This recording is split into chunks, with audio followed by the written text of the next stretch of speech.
My sister dumped her kids at my place, insisting I had to watch them while she took off for an 8-week trip. When I said I'd call the police on her, she had someone come to my house to rough me up, just so she could take them back. But unlike real gold, golden children aren't as flawless as parents imagine. Growing up, my sister always got her way, no matter how cruel or unreasonable she was to me. She always escaped consequences, simply because she was the family's golden miracle. What made it worse was that she was gorgeous, with thick curly hair and light-colored eyes, while my mother spent years comparing us. I had dark eyes and straight hair, and could never match her beauty in my mother's eyes. My mom loved making comparisons as we grew up, always telling me to dress like my sister, and pushing her to teach me makeup. But whenever I asked my sister for help, she mocked and bullied me instead, laughing whenever I tried to look prettier. That's how we grew up, filled with resentment for each other. I think my sister embraced every toxic trait she saw in our mother, while I rejected all of it.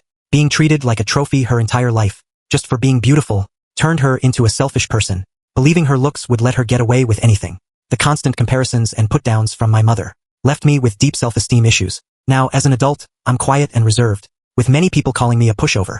Recently, I've started therapy, trying to learn how to stand up for myself, even if it's been tough, to finally advocate for myself in relationships. I feel like the way my family treated me messed me up badly as an adult, making it hard to maintain friendships or healthy romantic relationships. In high school, my sister even slept with my boyfriend for no reason during senior year. She never liked him and called him ugly repeatedly. When my parents found out, they told me to let it go, never punishing her at all, and that's when I realized how much they favored her. Watching my dad silently let my mother emotionally tear me apart all my life made me believe no man would ever stand up for me or see my worth. Dating became incredibly difficult because trusting others felt impossible. But not everything in my life was terrible. Because of my mom and sister, being the ugly sister with no social life growing up meant I focused completely on studying.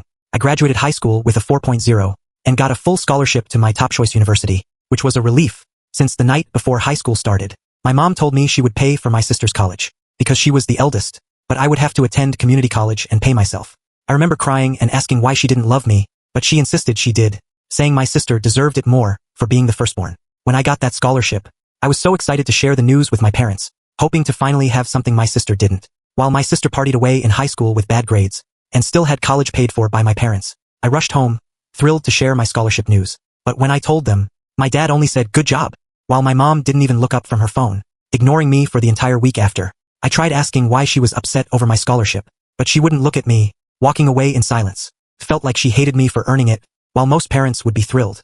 That's when I started realizing how alone I truly was in that family, and how much they wanted me to feel isolated. I couldn't understand why my mom had me, only to spend her life hating me, and making me hate myself too. The day I got my scholarship, instead of celebrating, I cried myself to sleep, accepting that I would never have the family love my sister always received, and I hated her for it. That night, I wrote in my journal until sunrise, deciding I was done being a sad little girl, and that I would turn all my anger into academic success, instead of begging for love I would never get. I redirected all my focus back into studying, determined to give myself a stable, independent, educated life they could never give me, even if I was never loved. And that's what I did. I graduated with honors, landed a fantastic job at the company I interned with, and started earning 6 figures by 23. When I came home for the holidays, I'd share my updates, getting compliments only from extended family, while my parents never acknowledged my achievements. As an adult, I knew better than to share my salary or position with my mom, knowing it would only fuel her resentment. But I told my dad, and once he even said he was proud of me, which was the kindest thing either parent ever said. Even as an adult, my mom treated me like an unwanted guest, and during holiday dinners, she would always redirect conversations to take the attention off me. One Christmas, after my uncle congratulated me on a big promotion and my plans to buy a house, my mom cut me off, saying, "This is boring, can we change the topic?" Then muttered under her breath, "It's probably not even true." Later that year I bought my house, and when I posted about it, everyone in the family liked it except my mom. She was likely angry, since my sister's life was the complete opposite. My sister went to college, fully funded by my parents, failed out and got pregnant by her first college boyfriend. I suspected my parents asked her to terminate the pregnancy, but she kept it, trying to make it work with a guy she barely knew. They were incompatible, but instead of fixing their issues, they had another baby, which broke my heart, knowing another child would be born into a toxic environment. Her boyfriend was rude and dismissive, never even remembering my name, and they would bring trays of food during holidays, without contributing anything. My relationship with my sister never improved, and we barely spoke after moving out of our parents' house, only seeing each other on social media or during holidays, where she would mock my weight and clothes, often calling me names in front of her kids, using curses despite their young age. I don't feel bad saying she's trash, and I have no regrets about what happened after she dumped her kids on me. One weekend morning, I was just enjoying a quiet day at home after a long work week, when the doorbell rang, and I was stunned to see my sister's kids, ages 10 and 7, standing on my porch with overnight bags. When I asked why they were there, they said their mom was leaving for an 8-week vacation, and told them I'd be watching them. My sister and I hadn't spoken since the family barbecue in July, where she told me to limit myself to 1 plate, because she was tired of looking at my muffin top. I had no clue why she thought I'd babysit for free for 2 months. Her kids were quiet, polite, and clearly confused, so I let them in and started calling my sister. She ignored my first 10 calls, but I kept calling until she finally answered. The moment she picked up, I told her there was no way I was babysitting, and that if she didn't come get them, I called Child Protective Services. I was literally Googling the CPS number on speaker, when she suddenly dropped a bomb. Her voice turned cold and threatening, as she blackmailed me, saying she'd call my job to tell them I wasn't taking my bipolar meds, trying to get me fired. Even though she knew nothing about my job, my career meant everything to me, and I couldn't risk it. I hung up, overwhelmed, trying to figure out what to do next. My head felt like it would explode from the stress, since not only could I not watch her kids, but I had a trip planned in a month to visit my long-distance boyfriend Eric in Australia, meeting his parents for the first time. We had been looking forward to this trip all year, and it was so important for me to make a good impression. Now my life was chaos, thanks to my idiotic sister, and I had no idea how to handle it. The only person I could think to call was my mom, and I shouldn't have been surprised when she took my sister's side. Just like always, I told her my sister hadn't even dropped the kids off herself, and my mom said they were old enough to come alone. Then she tried to guilt-trip me, saying my sister had done so much for me, and that I needed to be there for her just this once. I snapped, screaming at my mom, demanding she name one time my sister had ever helped me, or made my life better. I told her both she and my sister had always treated me like I was nothing but a stray dog in the family, not a real family member. I demanded my mom come to my house, so that worst case she could stay with the kids while I flew to Australia. I knew there was no chance my sister would cut her trip short to come get her kids after dumping them on me. When my mom finally arrived, she was as cold as ever, giving me that same hateful look she always had. We sat down, and she lectured me about being a bad sister as usual, rambling about family helping each other. I ignored her nonsense, demanding to know what kind of trip my sister was on. That was so important she could abandon her kids. I told her the entire situation felt shady, and my sister disappearing for 8 weeks out of nowhere was suspicious. So I wanted the truth if I was being dragged into this without consent. That's when my mom's expression changed, and she finally admitted my sister wasn't on a vacation. She was flying out to meet her sugar daddy. I laughed, thinking she was joking, but her face was dead serious. I was already exhausted, and I lost it on my mom, asking how she could be okay with this. I told her she had raised a loser daughter, who ran off to see a sugar daddy, instead of getting a job to support her kids. Of course, my mom threw my words back at me, defending my sister like always, and at one point she said it didn't matter how much money I had or how nice my house was, because I'd always be the ugly duckling next to my sister, born ugly and dying ugly. After she said that, I had to hold myself back from grabbing her and throwing her out of my house. I screamed at her to get out, and she yelled back she wasn't leaving. When I tried to guide her out, she shoved me hard into a coffee table, knocking over one of my favorite vases that my boyfriend had given me, shattering it on the floor. Seeing it broken made me feel shattered inside, and I had a complete breakdown, screaming and crying, telling my mom to get out or I'd call the police. I felt horrible, knowing my nephews could hear everything, but I was a mess by that point. After I finally got my mom out, my nephews peeked out with wide, worried eyes, asking if everything was okay, and it broke my heart. Even though I barely knew them, they were just kids with a terrible mother, and I felt so sorry for them. I ordered DoorDash for us, let them watch movies and play video games, until they fell asleep late that night. When I finally managed to reach my sister, I immediately started yelling at her, furious that she had upended my entire life. I brought up CPS again, threatening to report her. She just let out a sinister laugh over the phone, repeating that it was my choice, watch her kids or lose my job. At one point, she hissed that she knew I was nothing without my job, and I'd go back to being a loser without it. Those words cut deep, because it was true that my identity was tied to my career, and I couldn't afford to lose it. I was crying as I asked her why she hated me so much, and why she would abandon her kids for a sugar daddy. She said she was the type of woman who could make millions from a sugar daddy in 2 months, and I'd never have to worry about that.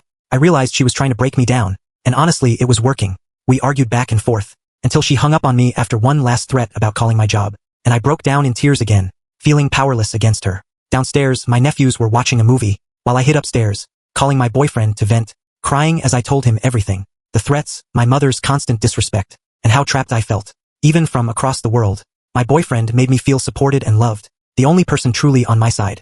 He pointed out that my sister was committing multiple crimes, abandoning her kids and blackmailing me, and said I needed evidence of her threats. He suggested calling her again, getting her to repeat the threat about my mental health, but this time recording the conversation. He knew my history with my family, and said my sister was unhinged enough to act on her threat, so I needed to prepare. It scared me to hear it, but he was right, so I decided to follow his plan, even though I was overwhelmed. Despite the chaos, I still wanted my nephews to feel safe and cared for. I knew what it felt like to be unwanted in a home, and I didn't want them to feel that pain, especially when they were just innocent kids. I went downstairs and played video games with them for a while, surprising them with how good I was at shooters, making them giggle and laugh as we played. It was unexpected, but it was fun, and when we ordered pizza and had a pepperoni eating contest, I realized I genuinely loved these boys. They were nothing like their mother, both polite and sweet, slowly coming out of their shells around me, always saying please and thank you, and cleaning up after themselves. While spending time with them that afternoon, I noticed their socks had holes, and the older one's clothes were too small. I checked their bags and saw most of their clothes were old, or didn't fit properly. It didn't surprise me that my sister was neglectful, so I decided to take them to the mall for new clothes. I almost cried seeing how happy they were, running around the mall, because I remembered what it felt like to be a neglected child, and I wanted them to feel wanted. Every time they wanted to check out a store, we went in, and I bought them whatever they liked. My youngest nephew, missing his front teeth, would flash me a goofy, toothless smile, and it melted me every time, making me buy him another little toy. By the end of the day, they had new clothes that fit comfortably, and I bought them both Nintendo Switches. It was hard not to spoil them, especially since I had no kids of my own, and could afford to give them what they wanted. When I handed them the Switches, both boys burst into tears and hugged me, and I noticed the 10-year-old crying again on the ride home. I asked if he was okay, and through tears, he asked why I was being so nice to them, and why they deserved it. I told him they deserved kindness because they were my boys too, and all kids deserve to feel happy. That made him cry harder, and he said he was angry at his mom for keeping us apart, breaking my heart. I told him I was sorry we hadn't known each other sooner, but I was glad they were with me now even if unexpected. I gently asked about their home life, and it was exactly as I had feared. Both boys started to open up about how poorly their mom treated them, and hearing it directly shattered me inside. I knew my sister and her boyfriend were awful, but it was another level to hear it from the kids themselves, to hear the pain in their voices. When we got home, I cooked a big dinner for them, and they spent the evening playing on their Switches. I stepped away to my room to call my sister again, ready to follow the plan my boyfriend suggested. I forced myself to stay calm, even though I wanted to scream at her, and steered the conversation toward CPS. As soon as I mentioned it, she lost it, screaming that she'd get me fired for being crazy, and that nobody would care if she lied, calling me a crazy sick bitch repeatedly, saying I didn't deserve my job. She sounded strung out, rambling crazily, but I kept her talking until I got the recording I needed. When I finally hung up, she was still ranting that I didn't deserve anything in life. I pushed her words out of my mind, checking the recording to confirm it saved correctly. I now had her on tape, admitting she would make false medical accusations to my employer, and realized how smart my boyfriend's plan had been. I started mentally preparing for the fallout, in case she followed through on her threat. After getting the recording, I calmed myself and tucked the boys into bed. The next morning, before they woke up, I called CPS as soon as the line opened, reporting everything. I explained how my sister had abandoned them, and how she was using threats and manipulation to force me to care for them. To my surprise, CPS was helpful, and I shared the recording with the agent. They listened and agreed it was clear blackmail, and that my sister was committing multiple crimes. They said they would open an investigation immediately, and would be contacting my sister soon. I was shaking after the call, trying to calm myself down, and spent the day focusing on the boys, relaxing and bonding with them. The next day my mom called, and I don't even know why I answered, still feeling emotionally drained. We ended up in another huge fight on the phone, and I let it slip that I had called CPS, saying my sister would finally pay for how she treated me. My mom hung up immediately after that. I was shaking, knowing my mom would tell my sister immediately, putting her a step ahead of me. Couldn't sleep that night, knowing my sister would find out I called CPS by the next day. The next morning at work, the receptionist told me my supervisor scheduled a meeting before lunch, meaning it was urgent. I was nervous, but I knew this was coming, because I knew my sister would try to ruin me. In the meeting, both my supervisors and a higher-up I'd never met were there, all looking at me suspiciously, making me feel like I was under a microscope. They told me they had been contacted by a trusted family source, who said I wasn't taking my medication, giving extreme details about my mental health, claiming I could have a breakdown at work. But my sister and mom didn't realize how prepared I was. I knew my sister would try to destroy my career, and I was ready. I pulled out my briefcase, handing each supervisor a copy of my doctor's letter, along with documents proving I had been consistently taking my medication. The paperwork showed 5 years of prescription pickups, regular medication use, and stable moods. I included verification from my primary doctor, my therapist, and my psychiatrist. I gave them a clear, concise explanation of my family issues, mentioning my sister's mental instability, and clarified the accusations were baseless, proving my stability with medical documentation. The supervisors spent time reviewing everything, and once they saw official evidence from multiple doctors, they were satisfied, even apologizing for the inconvenience. They explained it was their duty to investigate, but would close the matter immediately. One supervisor even used the opportunity to praise me for my recent successful quarter, bragging about my performance to the others, making me look good. I left the meeting practically giggling, relieved at how well it had gone, despite the reason behind it. I couldn't stop smiling the rest of the day, thinking about calling my sister later, to tell her how badly her plan had failed. As soon as I got back to my car, I called her, almost crying from laughing as I told her. The meeting took only 15 minutes, because she sounded so crazy, that my bosses never took her seriously. My sister was furious, accusing me of lying, saying she was sure I'd been fired, and was just pretending otherwise. That made me laugh even harder, and I told her she had failed at getting me fired, just like she failed at everything else in her life. I told her the only skills she had as a woman pushing 40 were lying and failing, and even her own children were disappointed in her. My sister lost it, calling me every curse word she could think of, screaming that I had betrayed her, and threatening she'd catch the next flight back, to make me regret everything. I was still laughing when I got home to my nephews, who were in much better spirits since staying with me. But I realized this wasn't over, and it might get worse before it got better. Deep down, I was terrified about what would happen next, knowing my sister had nothing to lose, and had always been unhinged. Then I thought about my nephews, wondering if calling CPS was a mistake. A part of me wished she would lose her passport overseas, and never come back. I had grown so close to the boys in those few days, and the thought of saying goodbye to them was heartbreaking.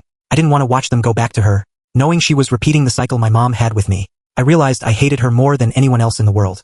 That night, unable to sleep, I checked on my sleeping nephews, then quietly cried in the hallway, thinking about how innocent they were, and how they didn't deserve any of this. The next morning turned into a nightmare, as I was jolted awake by loud pounding on the door, like someone was slamming a sandbag repeatedly. When I opened it, my sister stood there with a huge man, easily over 6 feet tall and nearly 300 pounds, with hands the size of my head. Behind him I saw my mom. Before I could say anything, the man shoved me down with full force, and they all barged into my house. I was on the floor, feeling pain in my shoulder from the shove, screaming at my sister for bringing a stranger into my home, telling him not to touch me, but he only spoke Russian, leaving me completely confused.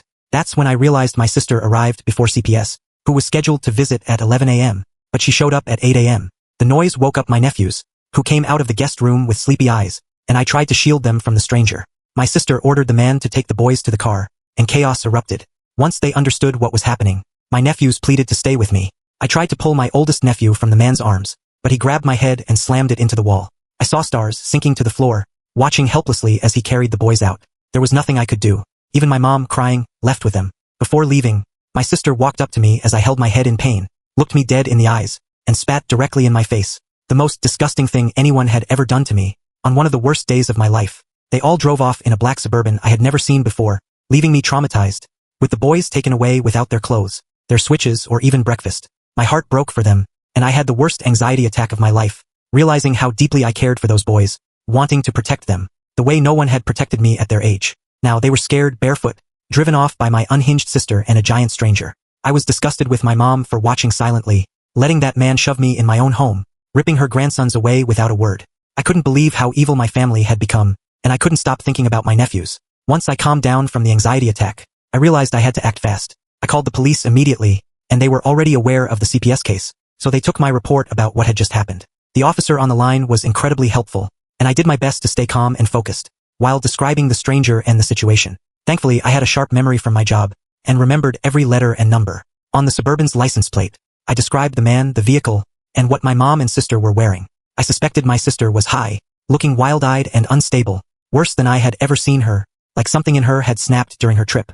After giving every detail I could remember, I hung up, trying to distract myself, but I couldn't eat, sleep, or even watch TV, constantly seeing my nephews' faces when I closed my eyes, and worrying about their safety. I thought about how my mom's excuses for my sister allowed her to become a truly awful person, and I wondered about the sugar daddy trip, what she had done there, and whether the money was worth it. I found myself imagining what life would be like if it was just me and the boys.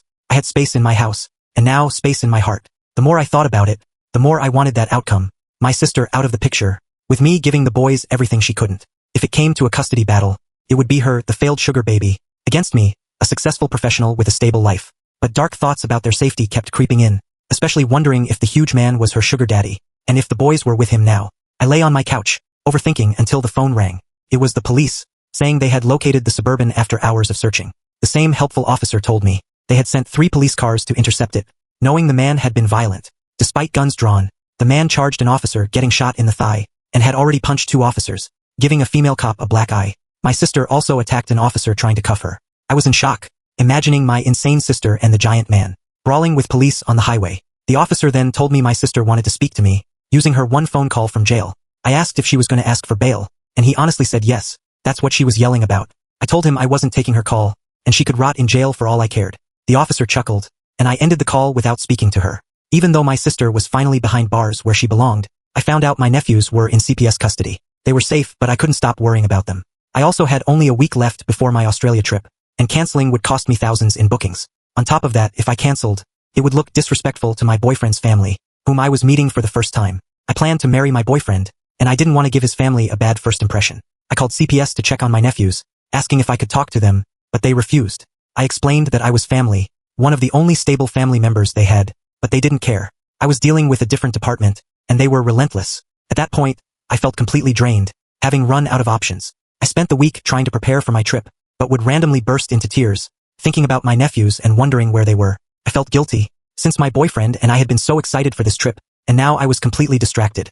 Every conversation leading up to my flight was about how nervous and tense I felt. My boyfriend, as always, was supportive and kind, but I was furious at my sister for how she had treated me and her kids, and how much chaos she caused with her selfish choices. I was grateful my job was understanding, but thinking about how my sister tried to get me fired made me feel betrayed and distrustful of my family. Even my dad stayed out of it, aware of the drama but refusing to get involved, spineless like my mother. My mom didn't care about her grandkids, enabling my sister's choices, which led to her grandchildren being in strangers' custody. The day of my flight, I sat at the airport bar with 2 cocktails, scrolling through photos of my nephews that I took while they stayed with me. We had taken silly photo booth pictures at the mall, and seeing them made me start crying again, realizing how much I loved and missed them. I decided that would be the last time I cried until I returned to the US, telling myself I needed to enjoy this time with my boyfriend and his family. I had a life too, and I couldn't let my sister ruin it from across the world. The trip to Australia turned out amazing. I hadn't seen my boyfriend in months, and when he ran to me at the airport and picked me up, my heart exploded with happiness. After everything I had been through, being in his warm, caring arms healed me. He spent the entire trip taking care of me, and meeting his parents went perfectly. They were fun and active, taking me to their favorite nature hikes and lookouts. One day, my boyfriend took me on a hike to a hidden waterfall, just the 2 of us, where we skinny dipped, swam, laughed, and kissed for hours. It was one of the most romantic days of my life, and I couldn't believe how perfectly the trip turned out, despite my worries before leaving. But of course, when I got home, the nightmare with my sister started again. A few days after returning to the US, I went to the local police station to press charges against my sister and my mom for breaking and entering into my home. They had that man throw me aside to barge in, and I wasn't letting it slide. While filing charges, I learned the CPS investigation into my sister was still ongoing. I felt frustrated that they hadn't resolved it yet, thinking if they just talked to my nephews, they would see what they had endured. Plus, my sister had been arrested with a man who attacked police officers, so it was clear she wasn't fit to be a parent. I left the station satisfied that I pressed charges, but frustrated the CPS case was unresolved. Worried for my nephews, knowing being with strangers couldn't be good for them, even if it was better than being with her. I couldn't stop thinking about how she dragged them out that day, not letting them grab any of their things. My youngest nephew had a little dog plushie he took everywhere, and I had been sleeping with it since they were taken, crying some mornings seeing it next to me, knowing they left without shoes, confused and scared, wishing I could fix it all for them. About a month after her arrest, after calling CPS daily for updates, they finally reached a decision. They officially removed my nephews from her custody, placing them in protective care. First, I was annoyed, asking how that was different from what was already happening. They explained it meant my sister would have to go to court if she ever wanted custody again. I asked if she had any chance of winning, and they said it depended on whether more suitable family members stepped forward for custody. I knew immediately that was what I was going to do. I opened a separate court case, determined to win custody of my nephews, not caring how long or expensive it would be, hiring the best lawyer I could afford, knowing custody battles are some of the hardest cases. Before the custody case started, my criminal case against my sister for breaking into my home was the first to go to court. Some might judge me for taking my sister to court, but honestly, I would have fought her in a Wendy's parking lot. But I knew following the law was necessary if I wanted custody of the boys. That was my only goal, to get my sister out of the way and bring my nephews home. On the first day of trial, I saw my sister for the first time since the day she barged in, and had the man attack me since the last time she spit in my face while I was on the floor. It was safe to say neither of us were happy to see each other. As the trial progressed, the judge brought up my custody case for the boys. It was clear my sister's public defender hadn't told her, so she found out in court that day. My sister never handled bad news well, and after the judge mentioned the custody case, she snapped. In the middle of the courtroom, she turned toward me, screamed my name, and lunged like a crazed animal. She clawed at my face, ripping at my hair. The bailiff quickly pulled her off me, but not before she bit my forearm, hard enough to cause excruciating pain, and it later became infected. It all happened in front of the judge, and once it calmed down, I knew she had sealed her fate. The case dragged on for months, nearly 2 years, before all the criminal charges against my sister were finalized, and she was finally locked up for good. She ended up with a life sentence. With so many charges stacked against her, there was no chance she'd see freedom anytime soon, and her chances for appeal were almost non-existent.